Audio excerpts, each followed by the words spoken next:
Madrid, Madrid, Madrid, pedazo de la España en que nací. Madrid, Madrid, Madrid. ¿Qué te pasa? Nada, que... ¿Qué estás haciendo? ¡Viva el rey de España! Cálmate, churumbel. Ay, ¿cuál es churumbel? ¿A poco ¿Qué no? es eso? Mira. Make México Nueva España again. No, pues sí. ¿No eres monárquico No, o ¿sabes qué? qué? Si vas a entrarle a lo del rey, mejor cántate la de José Alfredo. A la de hombre. yo sé bien que estoy afuera, pero el día en que yo me muera, Así es. sé que No, tendrás pero que yo... ¿sabes quién está afuera? ¿Quién? No me lo vas a creer. ¿Quién? Irene Montero. ¿A poco? Te lo juro. No digas. Ya Ya te está. Me quito, me cambias. ¿Yes? Sí, no te creo. ¡Ah! ¡Hola! No, bienvenida. Grande. ¿Cómo estás? A la europea. No, dos besos. En España se dan dos besos, ¿verdad? En España se dan dos besos. No, sí, Ya por estamos- favor, adelante. Llevamos aquí unos cuantos días y ya intentamos dar solo uno. Sale solo. Oye, pues bienvenida a México. Antes que nada, yo quiero, a nombre del pueblo de México, quiero pedir perdón a ti y a todo el pueblo de España por haberles enviado a Carlos Salinas, a Felipe Calderón, a Enrique Peña Nieto. La verdad sí estoy muy apenado. Creo Y que a todos lo muchos estamos. otros personajes de segunda Que van a bueno, llegar. Y los que faltan. Entonces, Solo faltaba que encima México le pida perdón a España. Antes que no, España una le pida disculpa perdón a América histórica, Latina. por favor, espero Por el aceptes colonialismo este perdón. y por la invasión. Sí, sí. En esas estamos, en esas estamos. A mí me llama poderosamente la atención que pues España ahorita tiene un gobierno que se dice de izquierdas y sin embargo, en cuanto México le plantea a la monarquía ofrecer una disculpa por las barbaridades que se dieron en la conquista, pues este gobierno cierra filas pues con la monarquía. ¿Qué está pasando ahí? Explícame qué está pasando ahí. ¿Qué tan monárquica? O sea, yo creo que pasan varias cosas. Lo primero, que la monarquía en España es profundamente reaccionaria. Bueno, Hace mucho corrupta, tiempo, ¿no? aparte Muy de, por corrupta. supuesto, corrupta, lleva demasiados años y libidinosa, no utilizando... olvidemos. Pero es grave, ¿no? Porque lleva muchos años usando las instituciones del Estado para protegerse a sí misma y para hacer negocio ella misma.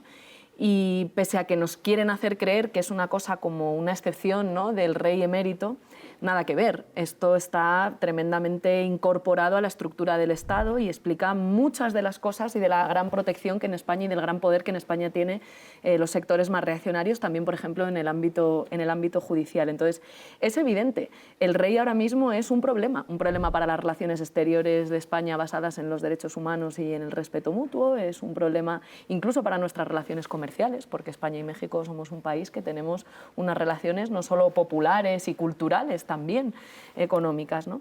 Y es que es impresionante porque ha habido muchos gobiernos y muchas monarquías que ya han pedido perdón. O sea, claro. ha pedido perdón hasta el Papa de Roma por los pecados cometidos durante la conquista, ¿no?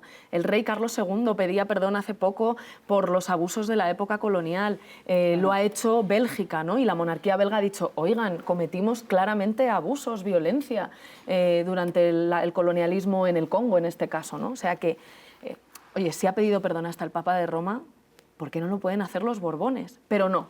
Él no puede contestar a una carta que le envía el presidente electo de México, un jefe de Estado al que nadie ha votado.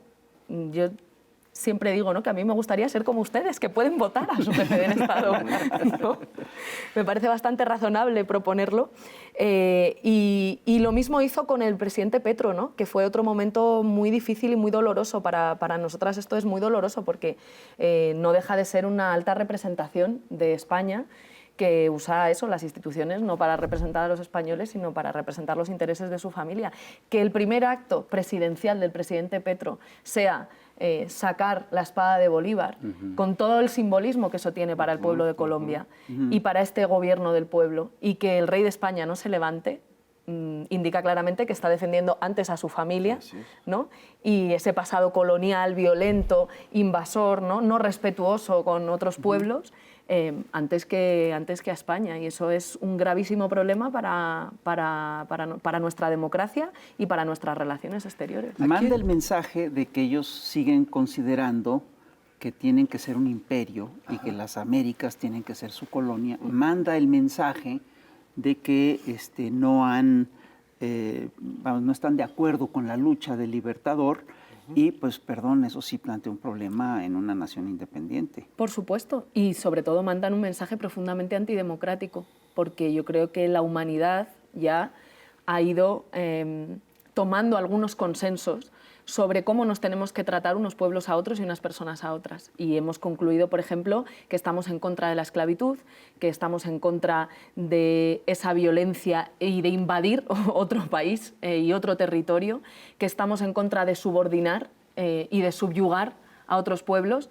Pero claro, es que la institución monárquica se basa sobre la idea profundamente antidemocrática de que el resto de las personas somos súbditos y no ciudadanas, ¿no?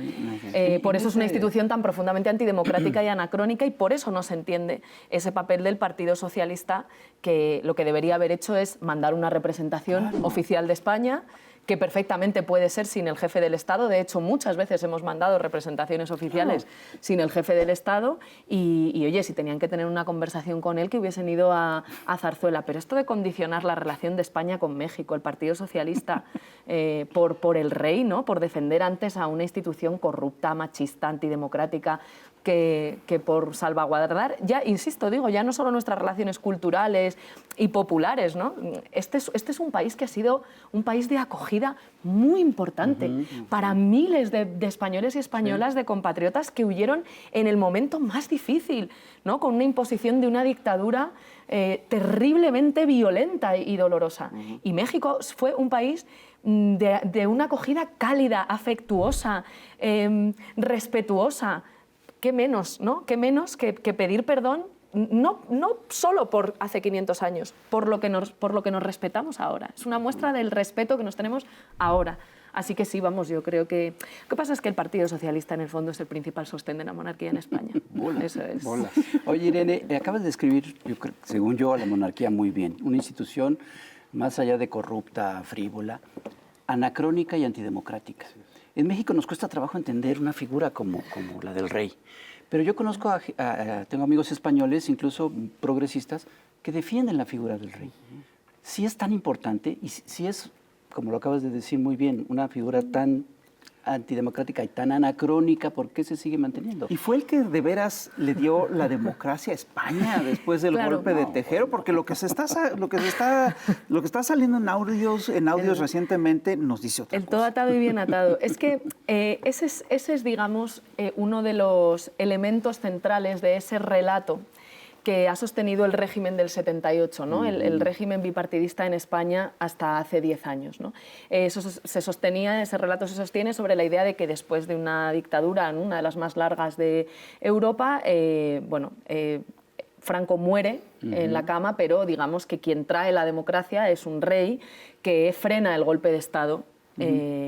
Y que por eso, digamos, como que se convierte en defensor y máxima garantía de la democracia. Y ese es un relato como de estabilidad, que estudiamos, que se ha reproducido una y otra vez en las televisiones, en las tertulias. Es decir, ha sido un relato pretendidamente impuesto no solamente por los sectores de la derecha o los sectores reaccionarios o sectores monárquicos, sino sobre todo por la progresía política y mediática en España, que por eso os decía, es el principal sostén de la monarquía y quien lo legitima. El Partido Socialista dice una cosa que a cualquier demócrata le puede resultar incomprensible, que es que ellos son republicanos pero juancarlistas, ¿no? Durante mucho tiempo se nos dijo, oye, es verdad, es mejor la república que la monarquía, porque es bastante difícil, ¿no?, de entender que en un país que se dice democrático no puedas elegir a tu jefe de Estado, pero bueno, el rey Juan Carlos lo exceptuamos porque efectivamente trajo la democracia a España. Ahora ya este señor es un señor emérito que vive en una dictadura para huir de la justicia española por lo que ha robado, presuntamente, por supuesto. Y entonces tenemos una situación en la que ahora hay otro rey. Entonces la pregunta es, ¿hasta cuándo, no? Exacto. Porque además es curioso, pero en España no se pregunta. El Centro de Investigaciones Sociológicas, por ejemplo, no hace preguntas respecto al apoyo social que tiene la monarquía, porque las nuevas generaciones no entienden esa utilidad. Y efectivamente estos días están pasando cosas que nos obligan a preguntarnos quién fue el creativo que diseñó ese relato que se cae a pedazos ahora ya, ¿no? Entonces, ahora han salido unos audios a la luz en los que el rey emérito habla con una de sus amantes, con Bárbara Rey, y le dice básicamente como: yo me río del general Armada porque ha guardado silencio, incluso después de haber pasado por prisión por ser uno de los ejecutores del golpe de Estado. Siempre ha habido un relato en España que planteaba una cuestión, y es que el golpe de Estado fue un plan preparado para legitimar a un rey al que nadie había votado y al que, además de nadie haber votado, había puesto en su posición de poder y como jefe de Estado el mismo Franco, el dictador, ¿no? Es el dictador el que nombra al rey. Entonces, la pregunta es, ¿en qué guardó silencio Armada, ¿no? Que es a lo que hace referencia el rey en esos audios. Me río, cariño, me río de Alfonso Armada. Sí, ¿verdad? No, es que tiene... 7 años de cárcel, se ha ido a su paso de Galicia y el tío jamás ha dicho una palabra. Jamás. Y porque el gobierno, que es progresista, no desclasifica ya todos los documentos oficiales que existen, pero permanecen ocultos, sobre lo que ocurrió en el golpe de Estado, para que lo podamos conocer y podamos conocer nuestra historia, porque un pueblo que no conoce su historia es un pueblo... está condenado a repetirla y además es un pueblo privado de su libertad, ¿no? De su capacidad de decisión autónoma. Oye, una cuestión me llama poderosamente la atención. La derecha española es una derecha particularmente conservadora. Es una derecha, por decirlo muy blanda, de manera muy blanda. Está educado. Sí. Es una derecha netamente fascista, es una derecha que viene del franquismo y es una derecha además que arrastra toda esta carga clasista y misógina que viene de tiempos inmemoriales. Hace poquito un dirigente de Vox declaró que Claudia Sheinbaum era analfabeta, ¿sí? Y a mí me pareció increíble, ¿no? Es decir, me pareció de veras... Dijo que era un ignorante y a continuación él demostró una gran ignorancia. Él demostró su sapiencia y dices, bueno. A mí me llamó mucho la atención esta arrogancia, ¿no? Es efectivamente una característica de la derecha española que responde, yo creo, a una característica de nuestras élites económicas, y es que siempre han sido muy poco creativas y muy poco emprendedoras. España siempre ha tenido una élite, esto Manuel Tuñón de Lara, que es uno de los grandes historiadores españoles, lo explica muy bien. Hemos tenido una élite que ha sido muy parasitaria, que ha hecho fortuna a través de las estructuras de poder de la nobleza, todo lo que tenía que ver, ¿no?, con la estructura de poder monárquica, entregar y otorgar títulos nobiliarios y con ello tierras y con ello un poder que permitía hacer ciertos negocios, siempre muy al calor del Estado, ¿no? Todo esto desde la industrialización, todo lo que es el siglo XIX y la historia luego ya del siglo XX. Entonces, no son creativos, son bastante parasitarios y para sostener esa realidad necesitan un relato que es un relato profundamente legitimador de la colonización, ¿no? Nosotros descubrimos el Nuevo Mundo, que es lo que dicen ahora, ¿no? Nosotros descubrimos el Nuevo Mundo, les entregamos un montón de cosas buenas a unos salvajes que tribus, dice él, ¿no? que no sabían digamos, no sabían nada, no tenían... azteca y maya. Inca. Entonces, ese es el relato que les sostiene. Y el imperio donde nunca se ponía el sol, ¿no? La nostalgia de un tiempo donde... Qué necesaria reflexión, por Dios. ¿Cómo puedes sostener la grandeza de tu patria sobre la opresión a otros pueblos, ¿no? Que el mayor motivo de orgullo de la historia de tu país para ti sea haber sometido a otros pueblos y ser un imperio en el que nunca se pone el sol, ¿no? O sea, tienes tantos pueblos sometidos, pues esa es la desgracia que tenemos con esa derecha que es profundamente antidemocrática y un rey que la sostiene, que no se nos olvide, ¿no? Oye, una pregunta. Machista todo. Muy machista. Eso, una pregunta, mira. Al final de cuentas, todo proyecto imperial, y el imperio español fue un imperio muy importante durante muchos siglos, está fundado en atrocidades, en genocidios. ¿Tú crees que tenga sentido que efectivamente España le pida perdón a México? Pero claro, si es que lo ha hecho hasta el Papa de Roma, de verdad. O sea, lo ha hecho hasta el Papa. Lo han hecho otras monarquías europeas. Y luego, además, hay margen siempre para el acuerdo. Cuando hay esa voluntad política de reconocimiento al otro y de respeto al otro, lo que yo entiendo que el pueblo de México está pidiendo no es un acto de humillación, sino un acto de respeto y de reconocimiento. Entonces, por supuesto que lo creo, y no solo lo creo, sino que es que lo creen hasta sus propios homólogos, ¿no? Hay otras monarquías europeas, como la belga, que ha pedido perdón. Y insisto, hasta el Papa de Roma, tan católicos que son, pues, oye. Y además no solo a México, a toda América Latina. Claro. Claro. Esto ya se puso bueno, señoras y señores, pero vamos a un corte de estación y regresamos. No se vayan.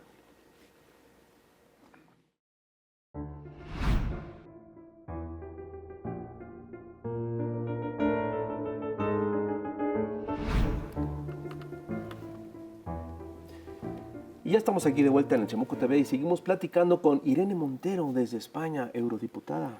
Y estamos platicando sobre muchas cosas, sobre los reyes de España y todo esto, que parece que estamos todavía con la reina Isabel y con su marido 5 siglos atrás. Pero las cosas están cambiando en el mundo, no solamente en España, en España algunas cosas, pero el empoderamiento de las mujeres es más que notorio en muy buena parte del mundo. ¿Cómo ves el empoderamiento? ¿Es tiempo de mujeres? Es tiempo de feministas, es tiempo de mujeres y es tiempo de feminismo. Yo creo que el feminismo es el movimiento popular con más capacidad de cambiar las cosas que tienen que ser cambiadas en el mundo. Sí, lo creo. En Europa y también en América Latina. Y además de crear también nuevas relaciones, ¿no?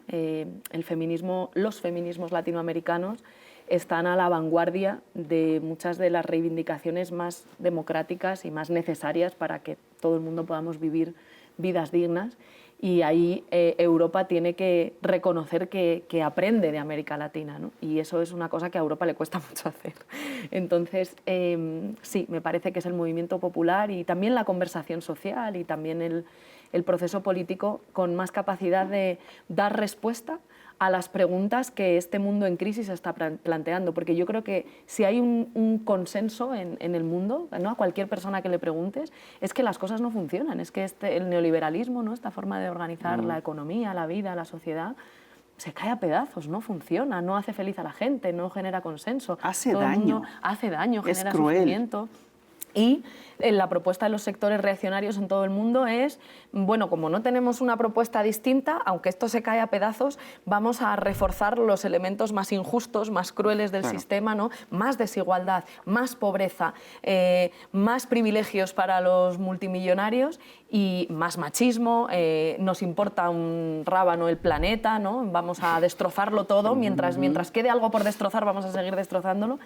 Y frente a eso, pues hay pueblos que se atreven a soñar y sobre todo hay más de la mitad de la población, que somos las mujeres, diciendo, oiga, que este sistema, ¿no? Sí, claro. Las economías más grandes del mundo, la estadounidense o cualquiera de las europeas, México es también una economía muy importante en el mundo, no se sostiene ninguna más de una semana si los cuerpos de las mujeres no están aquí para cuidar a los niños, para hacer la compra, para hacer la comida, para limpiar los baños, ¿no? Y eso lo vimos también en la pandemia. Cuando todo estaba paralizado, quienes salían a la calle para ir a los hospitales, para ir a cuidar a otras personas, eran las mujeres, y especialmente las más precarias, las racializadas.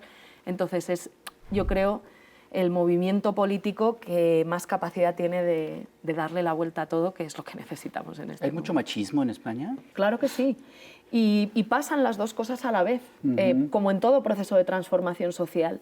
Hay veces que los sectores más antifeministas y más reaccionarios consiguen activar resortes de poder ¿no? que afianzan esa estructura patriarcal y esa estructura machista, y también hay un feminismo que precisamente, ¿no? Eso es lo que yo creo que explica la la rabia de los reaccionarios con el feminismo.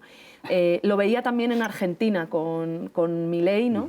Porque hay un punto de cuando los reaccionarios ejercen el poder para reafirmar su posición de poder, que no se explica, o sea, que no es solo para sostener su posición, es una especie de castigo ejemplarizante, de violencia contra las mujeres, contra las feministas, que es para decir, te has atrevido a hacer esto, te has atrevido a desafiar y vas a ser castigada para que ninguna más se atreva, ¿no? Es un castigo ejemplarizante. Y yo creo que lo hacen precisamente porque el feminismo es capaz de cambiarlo todo y lo está cambiando todo. En España, después de una ofensiva judicial y mediática brutal contra una de las leyes más importantes que aprobamos en la pasada legislatura, y contra el derecho a la libertad sexual, ¿no? Y contra la ley solo sí es sí, de repente Rubiales le da un beso no consentido a Jenny Hermoso y el feminismo en España, esa misma noche, algunos medios de comunicación publicaban ese beso diciendo, medios progresistas, como La Sexta, en su informativo, lo publicaban como, mira qué anécdota más curiosa, este beso que se ha convertido en trend topic en la red social de Elon Musk. Y salimos las feministas a decir, oiga, esto es violencia sexual, es un beso no consentido, es violencia sexual.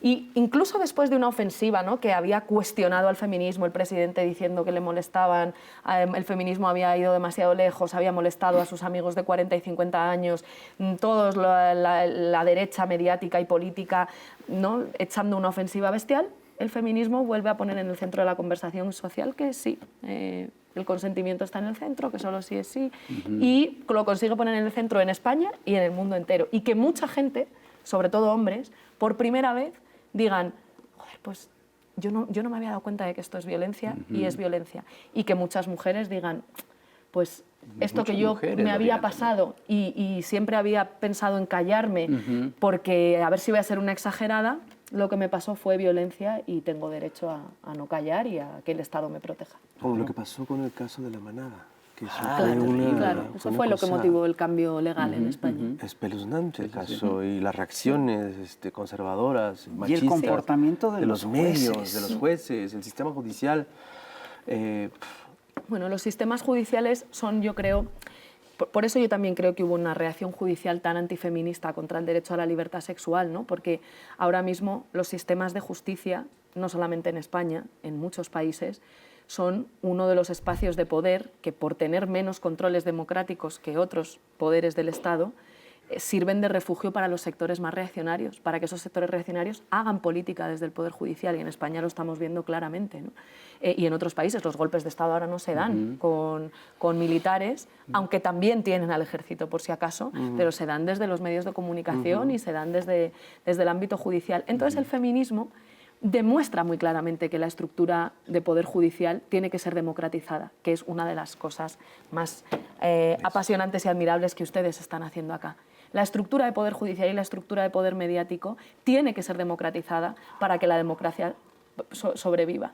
Y el feminismo es uno de los movimientos que con más claridad dice, claro que hay justicia patriarcal. En España, efectivamente, hay muchas mujeres, pero esto lo dice Naciones Unidas, no lo digo yo, porque luego Naciones Unidas dice claramente, ¿no?, los sistemas de justicia son patriarcales, reproducen, igual que toda la sociedad, sesgos patriarcales, sesgos machistas, que pueden comprometer la imparcialidad de los sistemas de justicia y dejar desprotegidas a las mujeres, que tienen derecho a acceder a la justicia.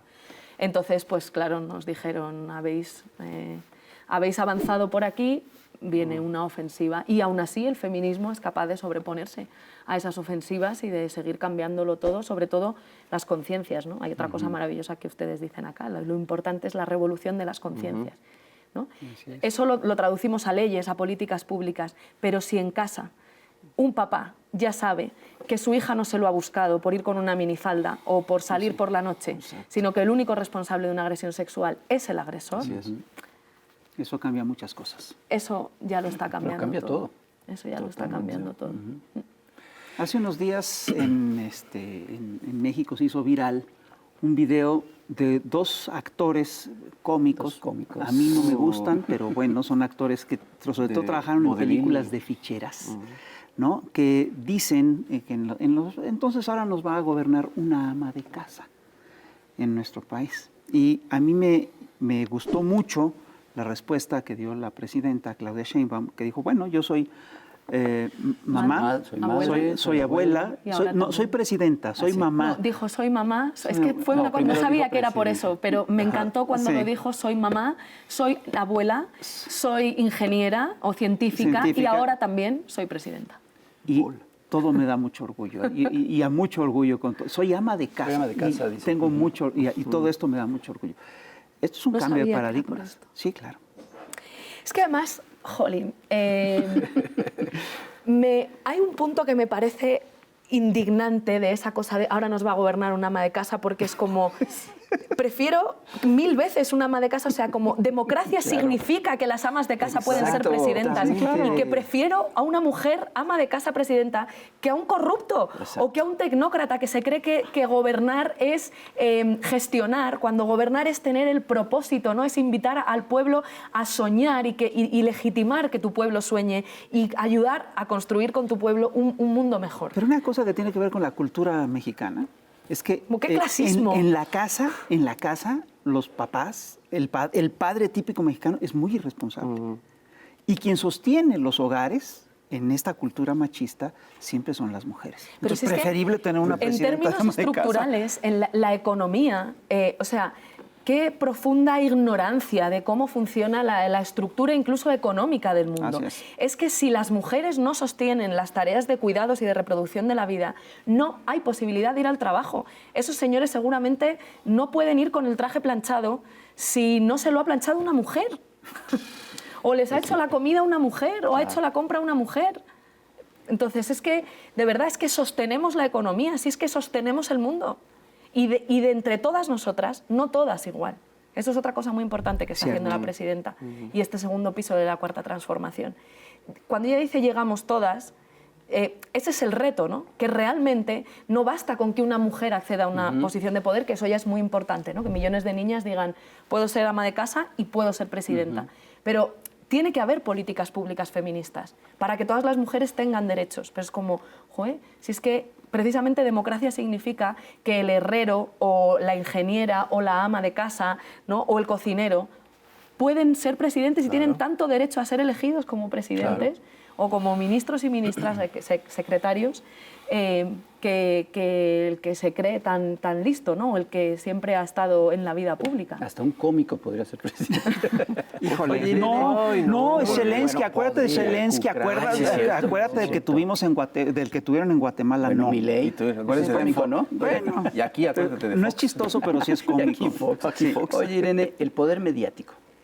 Yo cada que platicamos aquí en Chamoco TV con amigos de otros países, me doy cuenta de qué parecidos somos. Sí, mucho, en muchas cosas. mucho. Incluso hace un momento que hablabas de esta clase alta, que allá es la aristocracia, la realeza, pues acá son los más ricos. Son muy parecidas las sociedades. Y los medios de comunicación, pues también tienen las mismas. El otro día en una entrevista que vi contigo, hablabas creo que de un personaje, supongo que conocido allá de los medios, que tiene pues, todo un emporio ahí Sí, de pisos turísticos, ¿no? De Ana pisos Rosa Quintana, turísticos, o sea, sí. tienen su propio cartel inmobiliario. claro. ¿Cómo es el poder mediático y todos estos intereses intrincados con el poder económico? Yo creo que es junto al Poder Judicial los poderes que con más urgencia necesitan una democratización. Una democratización en torno a su propiedad, ¿no? Es evidente que va a haber empresas privadas que se dediquen a la comunicación, pero tenemos que asegurar, para asegurar el derecho a la información, que hay un tercio que pueda ser, por ejemplo, ¿no? Nosotras tenemos esa propuesta de los 3 tercios, un tercio de la iniciativa privada, un tercio de iniciativa pública, porque cuando algo es un derecho tiene que estar garantizado desde lo común, y también un tercio para los medios comunitarios, que son, acá tienen, yo creo, ustedes una red más sólida de medios comunitarios, pero en España es muy débil. Y eso va en contra del derecho a la información, ¿no? Porque quien define la agenda, quien define de lo que se habla en un país, es quien está decidiendo muchas cosas de la política. Y utilizaba ese ejemplo, ¿no? Es impresionante que en España los principales grupos mediáticos, en las escaletas de sus tertulias, ¿no? De las tertulias de máxima audiencia, día tras día, aparte de meter anuncios de empresas de seguridad para proteger tu casa de que te la ocupen, hablan de la ocupación como un gran problema de nuestro país. Y lo hacen en medio de una crisis insoportable para millones de familias y de personas en España que ven como el precio de la vivienda, del alquiler, no para de subir y que no pueden pagar el alquiler, que en las grandes ciudades se paga más de la mitad del salario familiar o del salario personal para poder acceder a una vivienda. Entonces, claro, si teniendo esos graves problemas sociales, en lugar de hablar de por qué no cogemos y le obligamos a los fondos buitre, les crujimos a impuestos y les decimos, oiga, usted está acaparando ilícitamente un bien de primera necesidad, que es la vivienda. Pues usted tiene 20.000, 30.000 viviendas, bueno, pues la mitad de esas viviendas las va a poner usted en alquiler social. Con las otras hace negocio, ¿eh? Que es solo no la está mitad. mal. O sea, que no nos estamos poniendo estupendos. Estamos planteando una medida bastante razonable. Que no se pueda comprar vivienda si no vas a residir en ella, porque las casas son para vivir. Si en lugar de estar hablando de eso, que sería lo que permitiría resolver, ¿no? Si tú pones la mitad de las viviendas de los grandes especuladores en alquiler social, ya verías qué rápido baja el precio de la vivienda. Claro. Pero si en lugar de hablar de eso estamos hablando de la ocupación, pues bueno, al final es un relato reaccionario asustaviejas que básicamente hace que las mujeres mayores crean y muchas personas pues que si salen a comprar el pan les van a ocupar la casa, cuando en términos estadísticos eso representa un porcentaje ínfimo de los problemas de la vivienda. Y el problema real es que no se puede pagar porque hay un incremento artificial del precio producto de la especulación. Vamos a tener que hacer un corte comercial. Vale. No se ve al trovador transgénero. Se puso tristón el trovador, se puso nostálgico. Sí, porque pues le canta a nuestro viejo. Ahorita regresamos.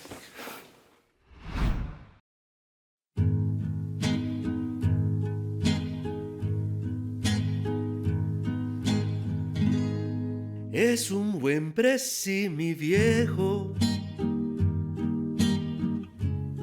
que nos trajo la esperanza.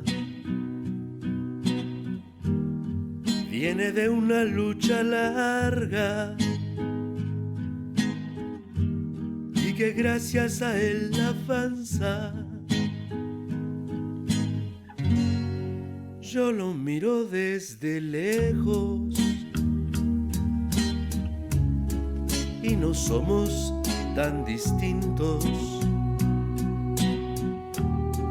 Les cobró impuesto a los ricos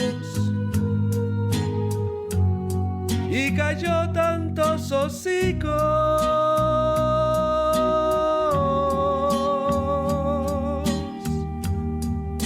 Viejo, mi querido viejo, tú siempre te viste acuerdo, combatiendo a tanto cerdo. Yo soy tu pueblo, mi viejo, soy tu pueblo y soy tu tiempo. Ellos nunca fueron buenos y son de sangre pesada, pero estaban en la cima, los hijos de la fregada. Ellos se pasan de huevos y tienen los vicios viejos. El horror lo llevan dentro, son corruptos hasta los huesos.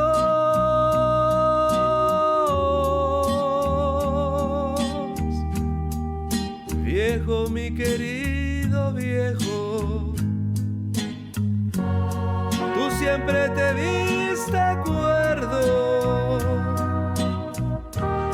combatiendo a tanto cerdo. Yo soy tu pueblo, mi viejo, soy tu pueblo y soy tu tiempo. Yo soy tu raza, mi viejo, yo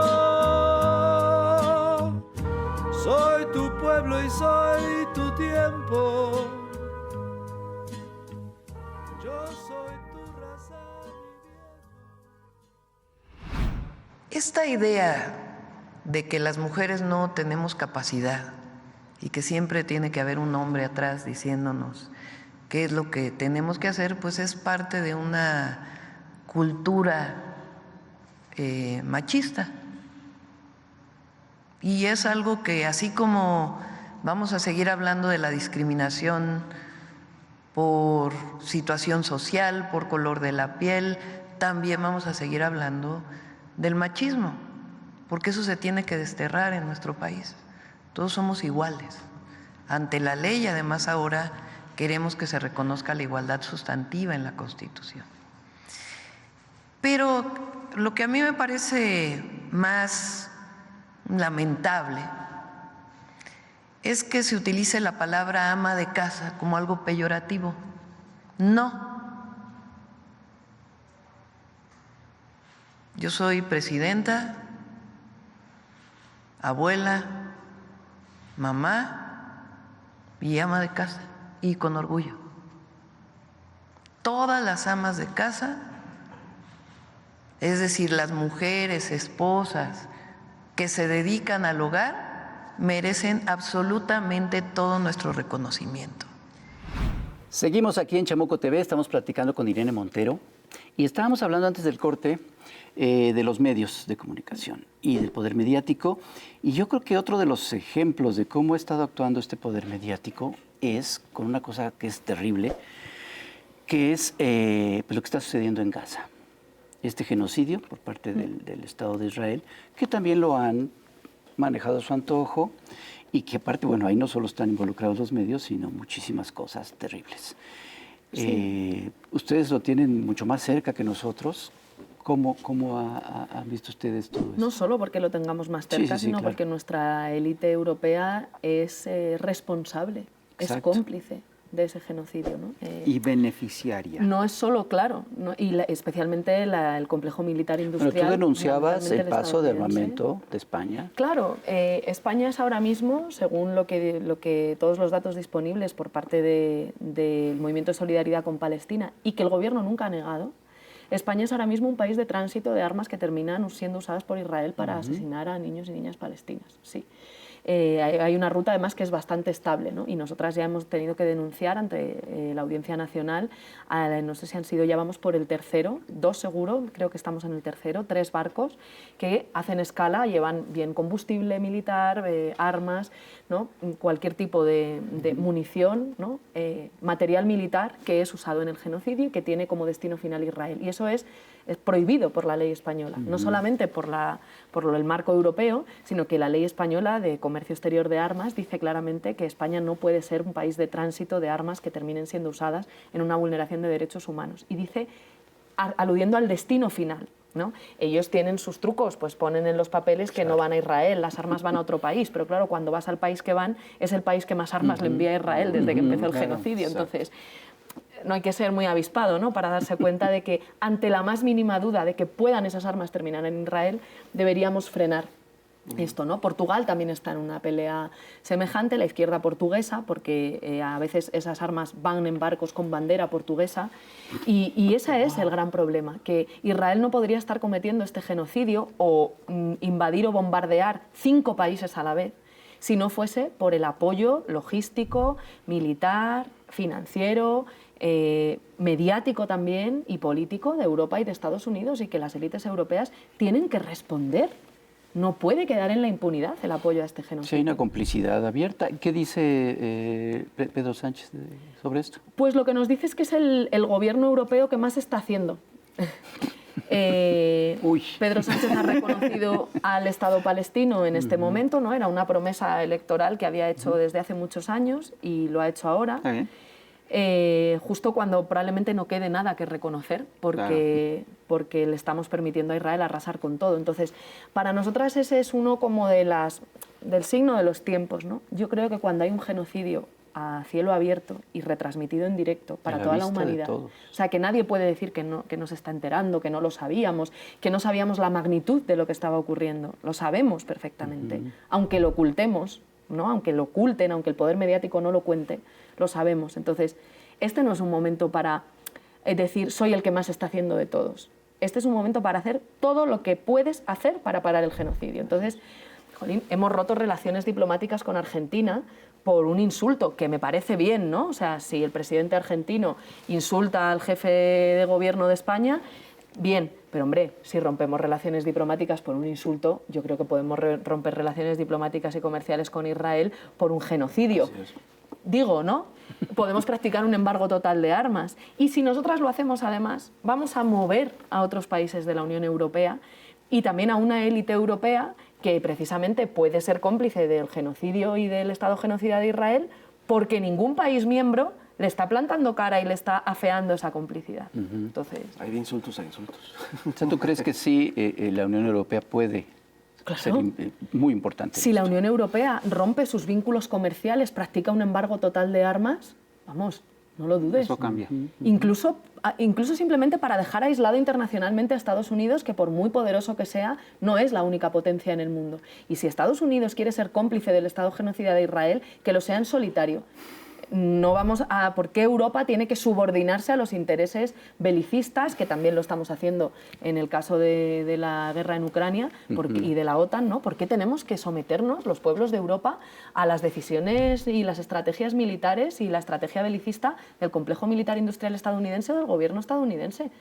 ¿No? O sea, y por supuesto, si rompiésemos esas relaciones comerciales y diplomáticas y si practicásemos un embargo total de armas, por supuesto que eso tendría consecuencias, por supuesto que sí. ¿Pero es probable? ¿Posible es? No, ¿Es probable?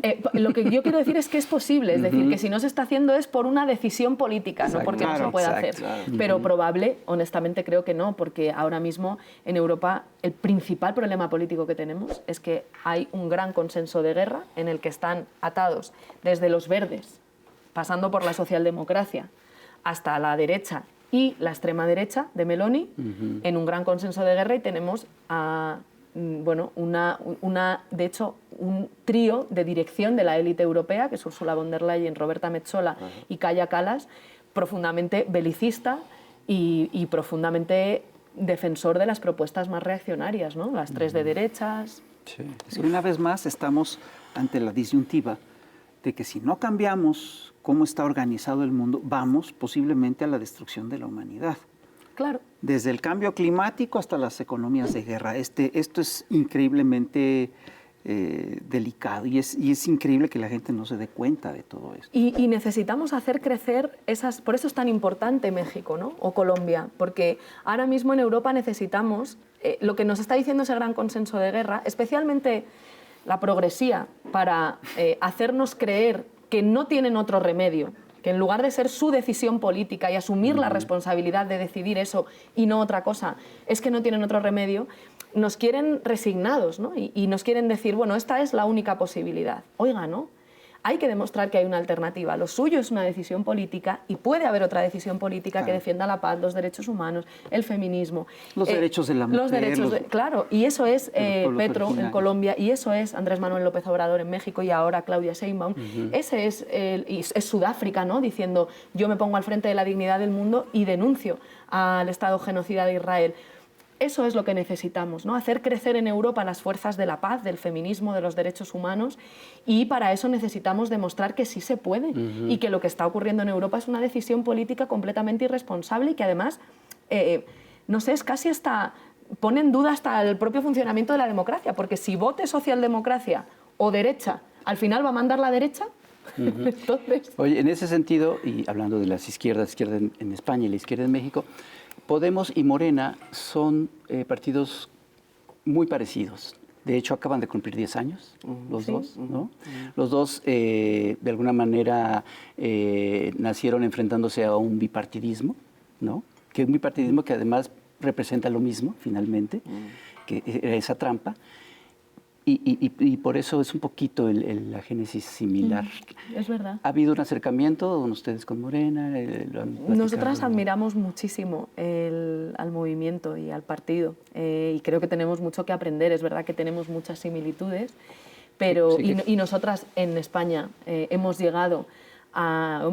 conseguido, pagando un enorme precio político y personal por ello, pero hemos conseguido que la gente que piensa como nosotras pueda tener la posibilidad de ejercer el poder igual que lo tenían otros, ¿no? Pero que hasta ahora nos había sido negada, ¿no? Teniendo más poder que desde la Segunda República, prácticamente hace 10 años en España, pero ahora ustedes están más fuertes y han llegado más lejos en las posibilidades de transformación. Y yo creo que eso, pues entre movimientos o procesos hermanos, también es como no solamente un motivo de orgullo, estamos peleando y estamos consiguiendo cosas importantes, pero ahora nosotras en este momento que estamos más, ¿no?, como teniendo que reponernos y que volver a hacer crecer esas fuerzas, pues por eso también nos importa tanto esta referencia, y por eso es tan absurdo, ¿no? No mandar una representación oficial, porque esto es un proceso democrático y lo mínimo que uno puede hacer, ¿no?, cuando tiene dificultades en su propio proceso, en lugar de pensar, bueno, ya todo está perdido, es decir, mira, los compañeros y las compañeras lo están haciendo, pues vamos a ver cómo lo están haciendo, vamos a aprender, vamos a sí, hay cosas que Podemos puede aprender de Morena y que Morena puede aprender de Una de las cosas que todos hemos aprendido en este proceso es que estamos enfrentando una guerra judicial y una guerra mediática. En especial, la guerra judicial y mediática que Podemos ha tenido que enfrentar en España, a mí me parece que ha sido atroz. Es decir, yo creo que con ustedes rompieron absolutamente todo índice, todo nivel de decencia, todo pudor. Han perdido el pudor con ustedes. Sí, sí, la decencia ya la habían perdido. Pero el pudor. Pero la Yo creo que vergüenza. sobre todo tiene que ver con eso que... Bueno, primero porque ha habido una estrategia de odio muy dirigida especialmente a Pablo, ¿no?, a Pablo Iglesias, que ha hecho que muchos tuviesen ganas de ir más allá de lo humanamente soportable, ¿no? Pero luego yo creo que es como esto que hablábamos antes del castigo ejemplarizante. No solamente han usado la guerra sucia judicial y mediática contra nosotros para acabar con nuestro poder electoral, con su o prestigio, con nuestra autonomía con su buen nombre, política, con su respetabilidad. eso una es, cosa para brutal. destruirnos personalmente, Así para es. separarnos de la gente que más queremos, para que la gente que más queremos sufra, para que tengan miedo de estar cerca de nosotros, para que tengan miedo de que nosotros y nosotras sigamos haciendo política institucional. Y para hacer creer que todos son iguales. Eso es, y para hacer creer que todos son iguales. Así es. Y para que nos resultase insoportable, ¿no? Ahí todo el mundo conoce los grandes casos de guerra judicial contra nosotros, que nos han acusado de financiación ilegal, ¿no? Y todo termina archivado, de usar recursos públicos. Pero algunas de las cosas más dolorosas para nosotros han sido también la impunidad en la que han dejado a quien ha intentado forzar hasta el extremo esa estrategia de destrucción personal. Nosotros hemos tenido durante más de un año en la puerta de nuestra casa a decenas de fascistas que venían día tras día, incluso a pesar de que estábamos en plena emergencia sanitaria y se desplazaban varios kilómetros, ¿no?, con sus coches para venir hasta nuestra casa, y ha quedado completamente en la impunidad. Nosotros hemos tenido a un asalariado de un panfleto de extrema derecha como es OK Diario, que dirige uno de los grandes protegidos de Florentino Pérez en España, que es Eduardo Inda. Bueno, pues un asalariado de Eduardo Inda vino a la casa de la cuidadora de nuestros hijos cuando nuestros hijos mayores tenían 1 año de edad y llegó a estar en la puerta de esa vivienda. Y cuando nosotros lo denunciamos, el chico dijo que este asalariado de Eduardo Inda dijo que estaba haciendo una investigación sobre cuidadoras ilegales. Y de todas las cuidadoras ilegales del mundo había empezado por esta, pero no tenía ninguna conciencia de que allí estaban nuestros hijos. Y quedó en la impunidad. Y quedó en la impunidad. Entonces, todo el rato han tratado de proteger a quien llevaba al extremo esa estrategia de destrucción personal. Y bueno, y lo que nosotras les decimos muchas veces, ¿no?, cuando hablamos, ¿no?, cuando hablamos con quien tenemos que hablar para que sepan que no nos vamos a rendir, que es estamos aprendiendo a no estar solas y a hacer frente a esa guerra sucia judicial y mediática, y a que sí, claro que es humanamente insoportable, pero estando juntas y estando acompañadas, nosotras seguimos teniendo muchas ganas de cambiar las cosas. Y más aún de democratizar esos poderes judiciales y mediáticos desde los cuales los sectores reaccionarios organizan esa guerra sucia. Pero eso tiene que cambiar. Hombre, eso claro, puede dar vuelta, claro, y lo tenemos claro. que cambiar, porque eso no es tolerable. Es una violencia política que es insoportable y que no es tolerable en democracia, claro que sí. Pero bueno, que hay casos peores, es decir, en el mundo se ha metido en la cárcel a dirigentes, ¿no? Sí, claro. Mediante procedimientos de guerra sucia, se ha inhabilitado candidaturas presidenciales, se ha intentado Se han tirado matar presidentes. a una presidenta como Cristina Fernández de Kirchner y no ha pasado nada luego, ¿no? Nadie está... La culpan a ella. Claro. No, ese es el siguiente paso, ¿no? Además, como el decirte algo habrás hecho, ¿no? Si te pasa esto, porque algo habrás hecho. Oye, Irene, ya para terminar, ya nos faltan 3-4 minutos, ¿qué opinas tú de este nuevo sexenio de la doctora Claudia Sheinbaum? ¿Crees que se pueda arreglar la relación con España en este sexenio? ¿Cómo lo vislumbras? Bueno, lo primero, estamos muy entusiasmadas. Ojalá, ¿no? Yo estoy segura de que va a haber dificultades, en todo proceso lo hay, pero veo mucho pueblo en el proceso y veo también a unos dirigentes políticos con los que yo he podido estar muy conscientes del propósito de gobierno, del propósito de que México tenga un gobierno del pueblo y por primera vez con una mujer presidenta al frente y creo que es uno de los procesos democráticos más importantes del mundo ahora mismo, así que tienen una responsabilidad con ustedes mismos, pero también con el resto de la humanidad en un momento muy crítico. Y con España no me cabe duda de que por los lazos que nos unen, como decía hoy un compañero diputado, ¿no? Le decía al ministro de Exteriores, España y México somos países hermanos, lo éramos antes de los Borbones, lo somos ahora a pesar de los Borbones y lo vamos a seguir siendo cuando los Borbones no estén, que esperamos que sea más pronto que tarde. Así que... Son una bola de Borbones. Sí, tú hablaste hace rato de la importancia que tiene en México el cambio del Poder Judicial. Pero lo que hemos visto en estos días ha sido realmente impresionante, porque hemos visto cómo la Suprema Corte, contraviniendo todo el sentido común, todas las reglas, todas las normas constitucionales, el principio de división de poderes, etcétera, de repente le da cabida o le da curso a un procedimiento, a una queja que habla de invalidar a una ley, a la ley que precisamente busca acabar con la que busca hacer acabar con la reforma. Exactamente. Sí, claro. Se van a resistir como gato panza arriba. Claro. Pues sí. Pero que se imponga la democracia. No, pero eso es increíble porque sí estamos ante un sistema que tiene sus propias, sus propios mecanismos de autodefensa, ¿no? Hombre, claro. Y lo que estamos viendo, además, es cómo todo este sistema se desmorona a sí mismo, porque la autoridad de un poder como el Poder Judicial reside estrictamente en su autoridad ética y moral. Y si la pierde de esta manera, pues realmente se está entregando. Y en tanto poder del Estado, su poder emana del pueblo. Así es. Como debe No ser. del rey en España ni de ningún otro lugar, del pueblo. Así es. Oye, Irene, pues sabíamos que si les enviamos a Salinas y a Calderón y a Peña Nieto, había el riesgo de que España nos enviara a José María Aznar.